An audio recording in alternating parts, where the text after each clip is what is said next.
সবচাইতে বেশি জান্নাতে প্রবেশ করাবে যে আমল, বিষ্ণু বললেন, এক হচ্ছে আল্লাহর ভয়, আরেক হচ্ছে সর্বোত্তম আচরণ। প্রিয় ভাইরা, ইসলামের মেজাজটাকে চিনে নেন, ইসলামের এসেন্সটাকে বুঝে নেন।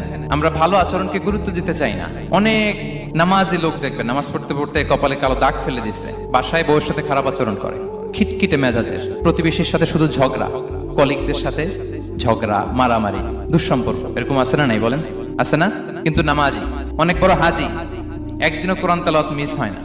তো এত আবাদত করেও সে ইসলামের আসল এসেন্সটাকে ধরতে পারেনি। বিষ্ণু বললেন, সবচেয়ে বেশি জান্নাতে প্রবেশ করাবে যে দুটি আমল, একটি হচ্ছে তাকওয়াল্লাহ, আল্লাহর ভয়, আরেকটি হচ্ছে উত্তম আচরণ, সর্বোত্তম আচরণ। তো আমরা যেন উত্তম আচরণের অধিকারী হই, আমার স্ত্রীর সাথে যেন ভালো আচরণ করি, প্রতিবেশীর সাথে যেন ভালো আচরণ করি, ছেলে মেয়েদের সাথে যেন আমাদের অ্যাটিটিউডটা ভালো থাকে, আচরণটা ভালো থাকে, কলিগের সাথে যেন ভালো থাকে। বিশ্বনবীর আচরণ যেমন ছিল তেমন আচরণ যেন আমরা গড়ে তুলতে পারি। আওয়াজ করে পড়ুন আমিন। সুনানে আবু দাউদের এক